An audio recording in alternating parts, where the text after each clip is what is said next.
ஆன்மீக சொந்தங்கள் அனைவருக்கும் அன்பான மாலை வணக்கம். இன்றைய பதிவில் நம்ம என்ன பார்க்க போகிறோம் அப்படின்னா, நாளை புதிய ஆங்கில மாதமான ஜூலை மாதத்தினுடைய பிறப்பு. இந்த ஜூலை மாதம் பிறந்த முதல் 2 வாரங்களுக்குள்ள ஏற்படக்கூடிய கிரக மாற்றங்களானது சிம்மராசினியர்களுடைய வாழ்க்கையில் என்ன மாதிரியான மாற்றங்களை எல்லாம் ஏற்படுத்தி கொடுக்க போகுது அப்படிங்கிறத பற்றியும், ஜோதிட ரீதியாக கிரகங்கள் ஏற்படுத்தக்கூடிய பாதிப்புகளை பற்றியும் தான் இந்த பதிவில் நம்ம தெரிஞ்சுக்க போகிறோம். வீடியோக்குள்ளே போகிறதுக்கு முன்னாடி நீங்கள் இன்னும் நம்ம சேனலை சப்ஸ்கிரைப் பண்ணாமல் இருக்கீங்க அப்படின்னா மறக்காமல் சேனலை சப்ஸ்கிரைப் பண்ணிக்கோங்க. கூடவே பக்கத்தில் இருக்கிற பெல் சிம்பிளையும் கிளிக் பண்ணிக்கோங்க. அப்போ தான் நாங்கள் போடக்கூடிய வீடியோக்கள் எல்லாமே உங்களுக்கு நோட்டிஃபிகேஷனாக உடனுக்குடன் வந்தடையும். நீங்களும் பார்த்து பயன்பெறலாம். வாங்க வீடியோக்குள்ளே போகலாம். பொதுவாக சிம்மராசி நேயர்கள் பார்த்தீங்கன்னா, அரசரை போல கோலோச்சி கொடக்கூடிய சூரியனை ராசி அதிபதியை பெற்றவர்கள். சூரியன் அப்படின்னாலே எப்படி நெருப்பு, அதாவது சூரியனை நம்மளால் நெருங்கவே முடியாது. அதே போல் தான் சிம்மராசி நேயர்களும் அவங்களுடைய குணாதிசயங்களோடு ஒப்பிட்டு பார்த்திங்கன்னா அவங்கள மாதிரி யாராலையும் இருக்கவே முடியாது. அதே போல் சிம்மராசி நேயர்களால் வாழ்ந்தவர்கள் தான் இருப்பாங்களே தவிர யாரும் அவங்களால பாதிக்கப்பட்டவர்கள் அப்படின்னு இருக்கவே மாட்டாங்க. ஏன்னா அந்த அளவுக்கு அவங்களுடைய குணாதிசயங்களானது இருக்கும். பொதுவாக பார்த்திங்கன்னா இவங்களுக்கு நேர்மையான ஒரு குணம், சிந்தனை இருக்கும், ஆளுமைத்தன்மை இருக்கும், நல்ல ஒரு ஆற்றல் இருக்கும். இந்த மாதிரி நிறைய விஷயங்கள் இவங்கள்ட்ட சொல்லிகிட்டே போகலாம். இவங்கள்ட்ட இருக்கக்கூடிய ஒரே மைனஸ் என்ன அப்படின்னு பார்த்திங்கன்னா, அவசரப்பட்டு உணர்ச்சி வசப்பட்டு அவங்களுக்கு வரக்கூடிய அந்த கோபம் மட்டும்தான். அது ஒன்று மட்டும் இல்லை அப்படின்னாலே போதுங்க, எல்லாமே அவங்களுடைய வாழ்க்கையில் சிறப்பாகவே இருக்கும். ஸோ இந்த வாரங்கள் எப்படி இருக்குது அப்படின்றத நம்ம ஃபஸ்ட்டு பார்த்துடலாம். ஸோ ஜூலை மாதத்தினுடைய முதல் 2 வாரங்களுக்குள்ளே உங்களுடைய ராசிநாதன் சூரியன் 11வது வீட்டில் இருக்கக்கூடிய நேரம். கொஞ்சம் பார்த்தீங்கன்னா நீங்கள் வெட்டித்தனமாக பேசுகிறத கைவிட்டுடுங்க. உங்களுடைய வாழ்க்கைக்கு உபயோகமான விஷயங்களை நீங்கள் செய்யுங்க. இந்த வெட்டித்தனமாக நீங்கள் பேசுகிறத விட்டுட்டு கெட்டிக்காரித்தனமாக ஈடுபட்டீங்க அப்படின்னா உங்களுடைய தொழிலை நீங்கள் கண்டிப்பாக அந்த டைமில் மேம்படுத்திக்க முடியும். தொழிலை விரிவுபடுத்துறதுக்கும் மேம்படுத்துறதுக்கும் நீங்கள் நிறைய முயற்சிகளை செய்யுங்க. நீங்கள் எடுக்கக்கூடிய முயற்சிகள் தான் உங்களை நல்லபடியாக வாழ வைக்கும். இது பார்த்திங்கன்னா எந்த வகையிலாவது வியாபாரத்துக்கு இடையூறுகளை ஏற்படுற மாதிரி இருக்கும். ஸோ நீங்கள் உங்களுடைய வேலைப்பாட்டில் ரொம்ப கவனமாக இருக்கணும். அதாவது தொடர்ந்து அதிகமான முயற்சிகளை நீங்கள் எடுத்துக்கிட்டே இருக்கணும். அதுதான் உங்களுக்கு இந்த டைமில் முக்கியமாக தேவைப்படுது.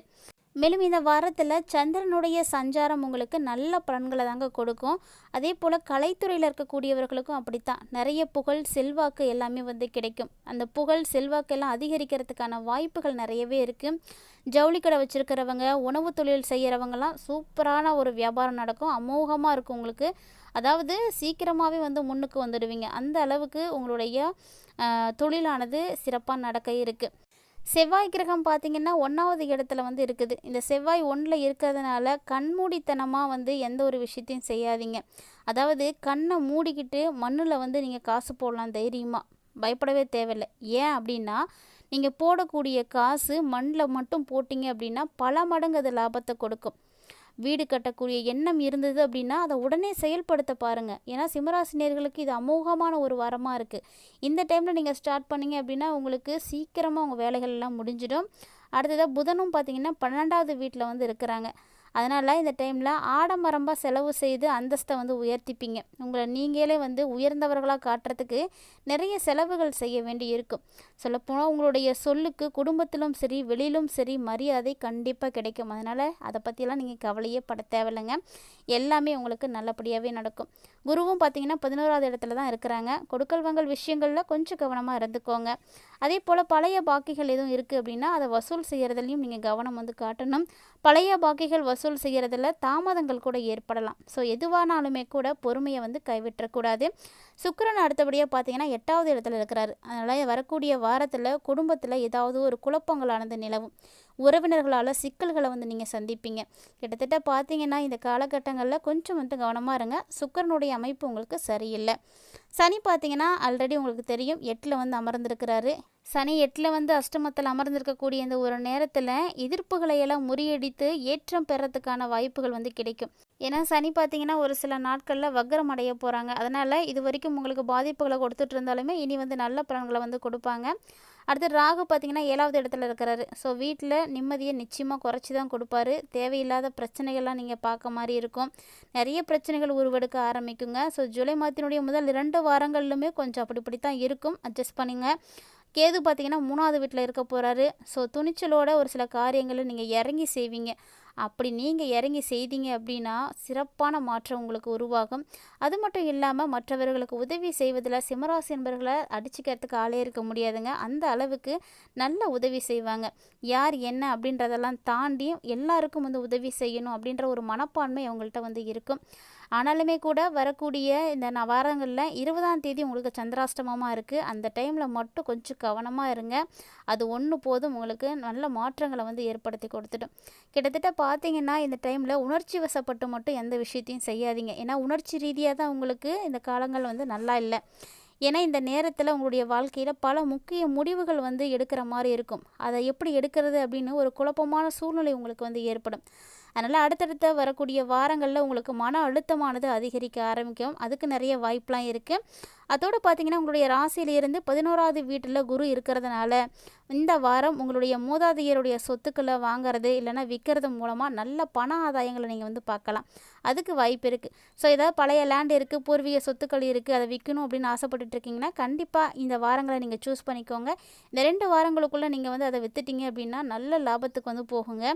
ஒவ்வொரு லாபகரமான ஒப்பந்தத்தையுமே நீங்கள் இந்த டைமில் வந்து கண்டிப்பாக வந்து செய்யலாம். அதாவது ஒரு விஷயம் செய்து முடிக்கிறதுக்கு முன்னாடி தெரியாதவர்கள்ட்ட வந்து கேட்டு தெரிஞ்சுக்கோங்க. அவங்க சொல்லக்கூடிய விஷயங்கள் உங்களுக்கு நம்பிக்கைக்குரியதாக இருக்கா அப்படின்றத நீங்கள் முதல்ல வந்து நினைவில் வச்சுக்கணும். அதுக்கப்புறம் அதை வச்சுக்கிட்டு நீங்கள் ஏதாவது ஒரு முடிவுகள் எடுக்கிறதுக்கு பார்க்கணும். அதுவும் இந்த வாரத்தில் சிம்மராசினியர்களுடைய குடும்ப வாழ்க்கையை பற்றி பார்த்தோன்னா ராசிக்கு உங்களுக்கு கொஞ்சம் பார்த்திங்கன்னா நல்லாவே தான் இருக்குது. ஏன்னா நீங்கள் அனைவருடைய கவனத்தையும் ஈர்க்கக்கூடிய வகையில் தான் இருப்பீங்க. ஸோ எல்லாருமே உங்கள் பேச்சுக்கு வந்து மதிப்பு கொடுப்பாங்க, கட்டுப்பட்டு இருப்பாங்க. மேலும் நீங்கள் சாப்பிட்றதுக்கு பல சுவையான உணவுகளை வந்து சமைத்து அதையும் வந்து வச்சுருப்பீங்க. இதனால் முதல்ல எதை தேர்ந்தெடுக்கிறது அப்படின்ற ஒரு சிக்கல் மட்டும் உங்களுக்கு இருக்குமே தவிர மற்றபடி எல்லாமே நல்லா தான் இருக்குது. இந்த வாரம் பார்த்தீங்கன்னா கொஞ்சம் சோம்பேறியாவோ அல்லது பாதிக்கப்பட்டவர்களாகவோ நீங்கள் அவதிப்படுறதுக்கான வாய்ப்பெலாம் இருக்குது. ஆனாலுமே நீங்கள் செய்யக்கூடிய ஒவ்வொரு விஷயத்துக்குமே பாராட்டுக்கள் அப்படின்றது கண்டிப்பாக இருக்கும். அந்த பாராட்டை பெறுவதற்கு நீங்களும் பார்த்தீங்கன்னா ஆர்வமாகவே இருந்து இருப்பீங்க. ஸோ இதனால் உங்களுடைய வாழ்க்கையில் முன்னேறத்துக்கு ஒரு நல்ல வாய்ப்பானது கிடைக்கும். அது மட்டும் இல்லாமல் இந்த காலகட்டங்களில் ஒரு சில விஷயங்களில் நீங்கள் இன்டர்வியூக்கெலாம் விண்ணப்பிக்கிறீங்க. அப்படிப்பட்ட மாணவர்களுக்கெல்லாம் இந்த டைம் வந்து ஒரு நல்லதாக இருக்குங்க. ஸோ அதனால் நீங்கள் தாராளமாக வந்து விண்ணப்பிக்கலாம். இதுக்காக நீங்கள் முயற்சிகள் வந்து எடுத்துக்கோங்க. நினைவில் கொள்ள வேண்டிய ஒரே ஒரு விஷயம் என்ன அப்படின்னா, எந்த ஒரு ஆவணத்தையுமே முன்கூட்டியே வந்து சேகரித்து வச்சுக்கோங்க. பின்னாடி பார்த்துக்கலாம் அப்படின்ற அந்த அசால்ட்டுத்தனத்தை மட்டும் கண்டிப்பாக வந்து விட்டுருங்க. ஒருவேளை நீங்கள் எங்கேயாவது வேலைக்கு போகணும்னு நினைக்கிறீங்க, வேலைக்காக நம்ம ஏதாவது ஆவணங்கள்லாம் சேர்க்குறீங்க அப்படின்னா முதல்ல அதுக்கு தேவையான விஷயங்களை சேகரித்து வச்சுட்டு அதுக்கப்புறமா போய் விண்ணப்பிங்க. அங்கே போயிட்டு அப்ளை பண்ணிவிட்டு வந்துட்டு அதுக்கப்புறமா இது வேணும் அது வேணும் அப்படின்னு அலையிறதுனால பிரயோஜனமே கிடையாது. ஸோ எதையுமே செய்யறதுக்கு முன்னாடி வந்து நம்ம யோசிக்கணும் அப்படின்றது தான் முக்கியமான விஷயம். சிம்மராசி நேயர்கள் பொதுவாகவே வந்து எல்லா விஷயத்தையும் அப்படி தான் அவசரப்பட்டு மட்டும் செய்துடாதீங்க. ஏன்னா வரக்கூடிய வாரங்களில் சின்ன சின்ன மாற்றங்கள் அப்படிங்கிறது கண்டிப்பாக ஏற்படுற மாதிரி தான் இருக்குது. இருந்தாலுமே கூட நீங்கள் கொஞ்சம் மட்டும் பொறுமையாக இருந்தீங்க அப்படின்னா போதும். பல சிக்கல்கள் வந்து தீர ஆரம்பிக்கும். அதுவும் பார்த்திங்கன்னா சனி அஷ்டமத்தில் இருக்கிறாரு, பல பாதிப்புகள் வரும் அப்படின்னு நம்ம நிறைய பதிவுகளில் வந்து பார்த்துட்டே தான் இருக்கோம். சொல்லப்போனால் அது அந்த அளவுக்கு உண்மையா அப்படின்றது கிரகங்களுடைய செயல்பாடுகளை பொறுத்து மட்டுமே வந்து இருக்கும். அப்படின்றதுனால ஒவ்வொருவருமே அந்த பலன்களை அடைவீங்க அப்படின்லாம் சொல்ல முடியாது. அது எல்லாருக்கும் ஒரே மாதிரியான விஷயங்களை வந்து கொடுக்கவும் செய்யாது. ஸோ அவங்களுடைய கர்ம வினைகள் எப்படி இருக்கோ அதை பொறுத்து தான் சனீஸ்வர பகவான் பலன்களை வந்து கொடுப்பாரு. ஒருவேளை நீங்கள் நல்லது செய்திருக்கீங்க அப்படின்னா அந்த தானமும் தர்மமும் கண்டிப்பாக உங்களை வந்து கை கொடுத்து காப்பாற்றி விடும். சனி பகவானும் உங்களுக்கு நல்ல பலன்களை வந்து கொடுப்பாரு. அதனால் தைரியமாக நம்பிக்கையோட ஒவ்வொரு நாட்களையும் நீங்கள் கடந்து வரலாம், பயப்பட தேவையில்லை. சிம்மராசி நேயர்களை பொறுத்த வரைக்கும் வரக்கூடிய நாட்கள் எப்படி இருக்குது அப்படின்றத பற்றியும் இந்த வாரத்தில் நீங்கள் என்னென்ன பலன்களை அடைய போகிறீங்க அப்படின்றத பற்றியும் முழுமையாக நீங்கள் தெரிஞ்சிட்ருப்பீங்கன்னு நினைக்கிறேன். கண்டிப்பாக அந்த வகையில் இந்த வீடியோ உங்களுக்கு பிடிச்சிருக்குன்னு நினைக்கிறேன். பிடிச்சிருந்தால் லைக் பண்ணுங்கள், ஷேர் பண்ணுங்கள், மறக்காமல் கமெண்ட் பண்ணுங்கள். மேலும் இது போல் பல இன்ட்ரெஸ்டிங்கான தகவல்களை எல்லாம் நீங்கள் தொடர்ந்து பார்த்து தெரிஞ்சுக்கணும் அப்படின்னு ஃபீல் பண்ணிங்கன்னா மறக்காமல் நம்ம சேனலை சப்ஸ்கிரைப் பண்ணிவிட்டு ஃபாலோ பண்ணிக்கோங்க. இருந்தாலுமே கூட இந்த காலகட்டங்கள் அதாவது வரக்கூடிய வாரங்கள் உங்களுக்கு சிறப்பாக இருக்க நீங்கள் சிவபெருமான மனதார வழிபாடுகள் செய்யுங்க. சிவ வழிபாடுகள் நீங்கள் செய்வதாலையும் சிவபெருமானுக்கு இழுப்ப எண்ணெய் போட்டு தீபமேற்றி வழிபாடுகள் செய்வதாலையும் உங்களுடைய பல பிரச்சனைகள் வந்து சரியாக போகும். ஸோ கண்டிப்பாக இந்த டைமில் இந்த விஷயத்தை வந்து ட்ரை பண்ணி பாருங்கள்.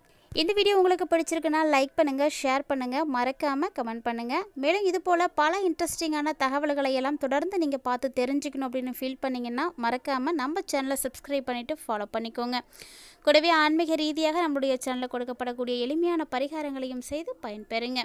மீண்டும் மற்றும் ஒரு சுவாரஸ்யமான தலைப்பில் சந்திக்கலாம்.